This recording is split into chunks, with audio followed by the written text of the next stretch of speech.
2026년 2월 22일 시장 분석 브리핑을 시작하겠습니다. 자, 바로 현재 시장 심리부터 보시죠. 지수가 14를 가리키고 있습니다. 이건 극단적 공포 단계인데요. 시장 전반에 아주 상당한 불안감이 퍼져 있다는 강력한 신호라고 볼 수 있겠습니다. 첫 번째 세션에서는 시장 전체 상황을 한번 요약해 보겠습니다. 지금 시장은 부정적인 데이터와 긍정적인 소식이 정말 팽팽하게 맞서면서 어디로 가야 할지 방향을 못 잡고 있는 그런 상황입니다. 이 화면이 현재 시장의 모습을 아주 잘 보여주고 있는데요. 왼쪽에 부정적인 지표를 보면 무려 5주 연속으로 현물 ETF에서 자금이 빠져나갔습니다. 그리고 소위 고래라고 불리는 대규모 투자자들이 매도를 준비하는 건지 거래소로 코인을 옮기는 움직임이 늘고 있고요. 반면에 오른쪽을 보시면 긍정적인 흐름도 분명히 있습니다.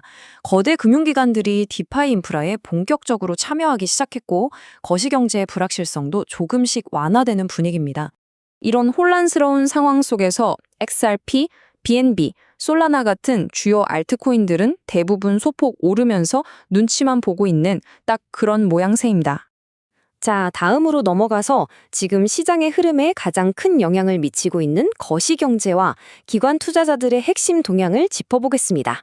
거시경제 쪽에서 아주 중요한 소식이 하나 나왔습니다. 미국 대법원에서 이전 행정부가 펼쳤던 광범위한 관세 정책이 위헌이라는 판결을 내렸는데요. 이게 왜 중요하냐면 시장의 가장 큰 걱정거리였던 인플레이션 압박을 어느 정도 덜어주는 효과가 있기 때문입니다. 이 소식이 나오자마자 시장은 바로 긍정적으로 반응했고 비트코인도 68,000달러 선을 회복하는데 큰 힘이 됐습니다. 기관들의 움직임은 훨씬 더 구체적이고 또 빠릅니다. 세계 최대 자산운용사인 블랙록이 자신들의 토큰화 펀드 뷰 아이디엘을 유니스왑과 연동했고요. 또 아폴로라는 거대 운용사도 모포라는 대출 프로토콜과 공식 파트너십을 맺었습니다.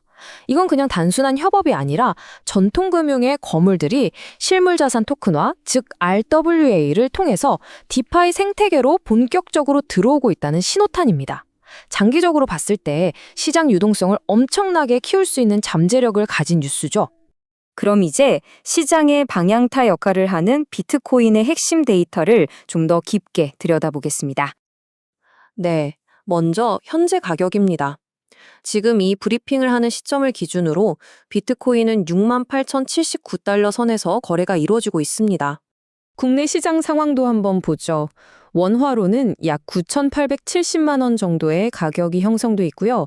해외 시세보다 3.4% 정도 비싸게 거래되는 이른바 김치 프리미엄이 확인됩니다. 지난 24시간 동안의 전 세계 거래량은 약 344억 달러를 기록했습니다. 그런데 블록체인상의 데이터를 분석하는 온체인 데이터에서는 경보등이 켜졌습니다. 크립토퀀트 자료에 따르면 고래들의 지갑에서 거래소로 들어가는 비트코인 물량이 늘어나고 있어요.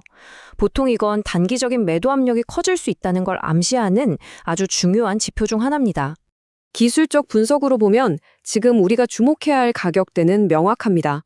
아래로는 65,500달러가 강력한 지지선 역할을 하고 있고요.